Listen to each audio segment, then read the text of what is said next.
and we have put together a joint Jamhuri Day address by the United Opposition, which is the government in waiting. We will be hearing from the government, the broad-based government, tomorrow, and we wanted to speak to Kenyans before tomorrow. Today we gather not simply to mark a date on the calendar, but to stand in solemn witness to the blood, the courage, and sacrifice that built this republic 62 years ago.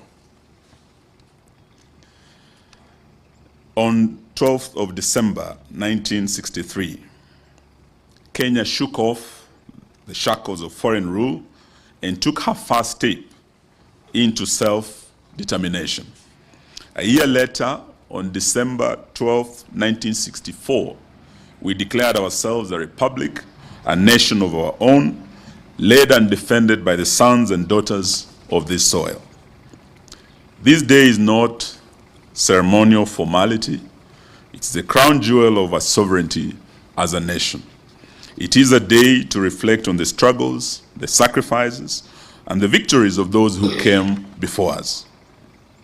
The Kapenguria Six, Dedan Kimathi, Jaramogi Oginga Odinga, Piogamo Pinto, Wambui Otieno, J.M. Kariuki, Koitalel Arap Samoei, Mekatalili Wamenza, and countless unnamed heroes across every community: Luo, Kamba, Luya, Kikuyu, Masai, Meru, Embu, Somali, Mijikenda, and all communities in our country. They believed, they fought, they bled, and some died so that we might inherit this land, this republic, this dignity. Fellow Kenyans, independence was never a gift.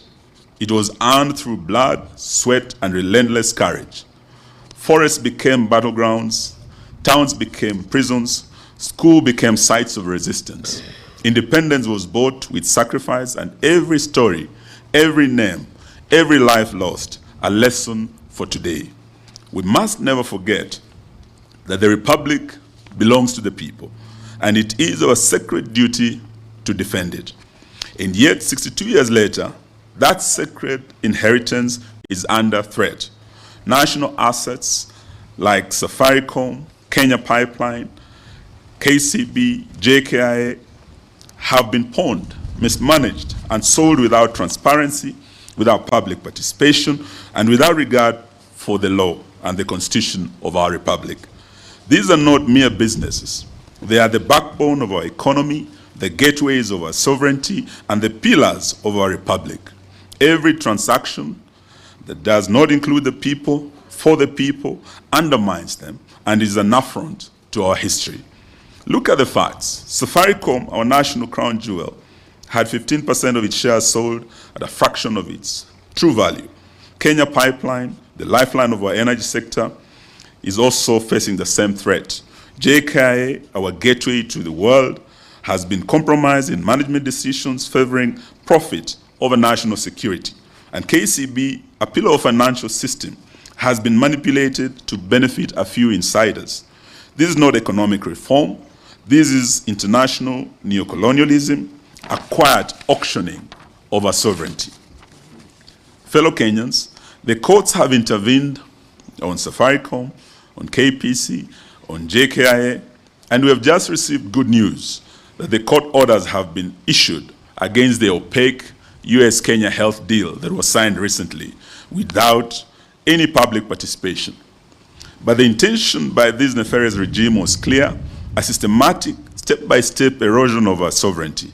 This is neocolonialism by insiders, a form of recolonization disguised as policy, defended with silence and apathy. We cannot allow or entertain this. Sovereignty is not symbolic. It's a sacred and constitutional duty. From the peaks of Mount Kenya to the shores of Lamu, from Lake Victoria to the plains of Narok, every Kenyan has a stake. The republic is ours, and we will defend it with courage, with unity, and with vigilance. Every pipeline sold, every share disposed, every asset compromised is a betrayal of the generations who fought for our freedom. We call on every citizen, every institution, every civil society organization, and every community to rise up. Protect our pipelines, our airports, our companies, our financial institutions, and demand accountability. Defend our sovereignty. Let no one mistake silence for consent. We must defend our assets, our minerals, like the gold in Migori, and Kakamega, and Busia, that are now under invasion, to restore dignity and reclaim our republic. Most significant, we must defend our multi-party democracy that is now under existential threat from this rogue regime. We witnessed in the recently concluded shambolic 27th November 2025 by-elections that the chairman of Iebc, and I was very surprised on Monday, I think the 8th, listening to Chairman Ethicon saying that elections cannot be stolen in Kenya. It's an impossibility. Is he a stranger in Jerusalem? This position has already been contradicted by very credible observers who participated in these by-elections, including the Kenya National Human Rights Commission. We heard from them. The indictment was harsh in terms of how Iebc failed to conduct these elections properly. We have also heard from ELOG. They also returned a very harsh verdict. And both have said, and many others, that including the Law Society of Kenya, and we must thank them for this, that the just concluded by-elections were not free and fair.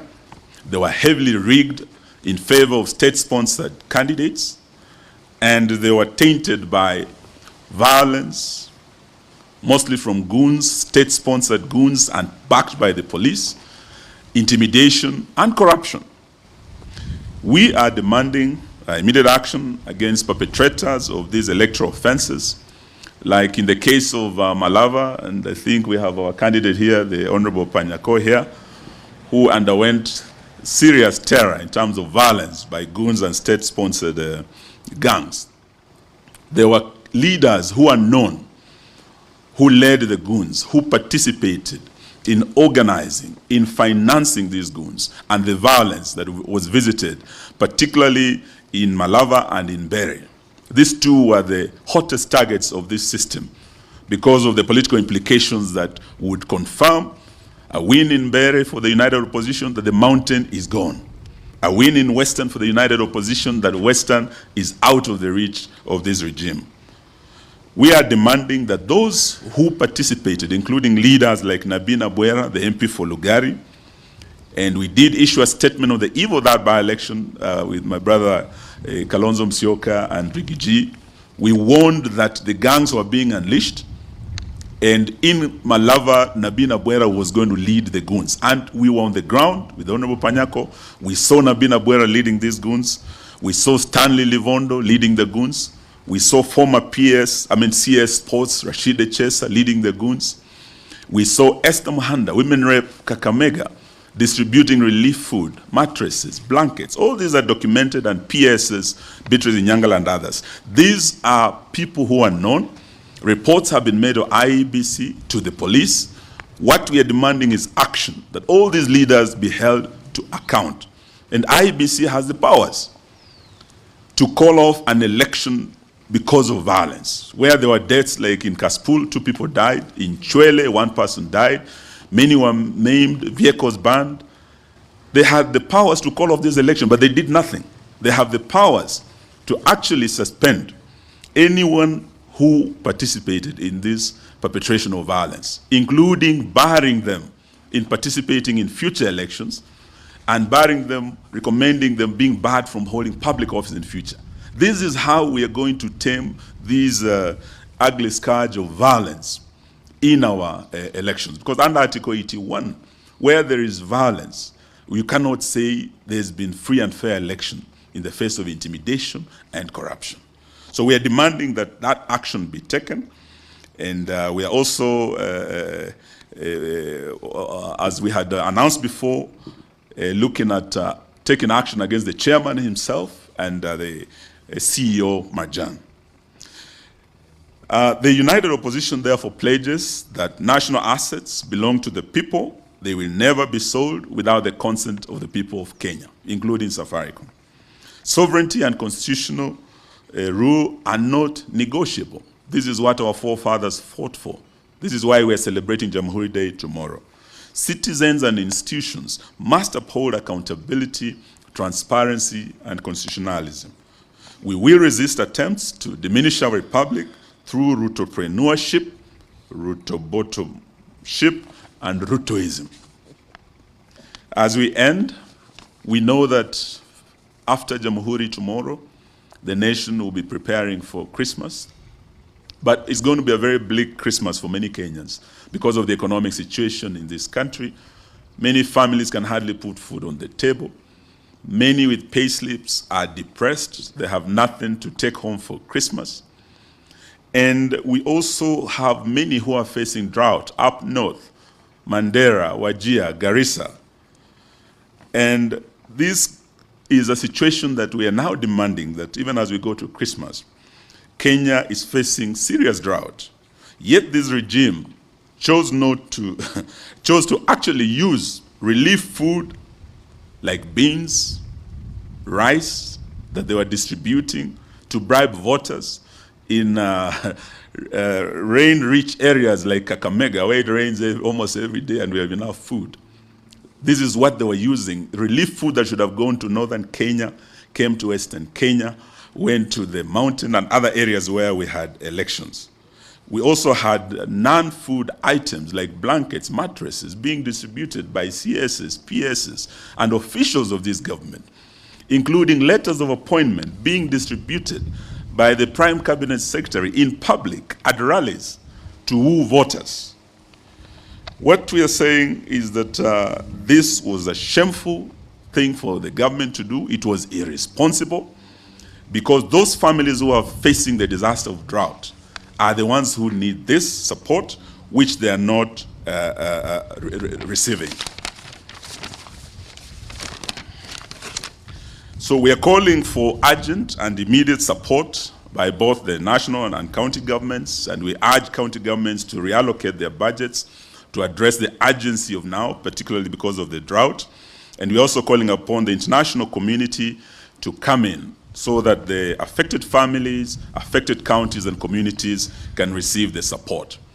We are also urging that Parliament prioritizes comprehensive legislative framework for disaster risk management.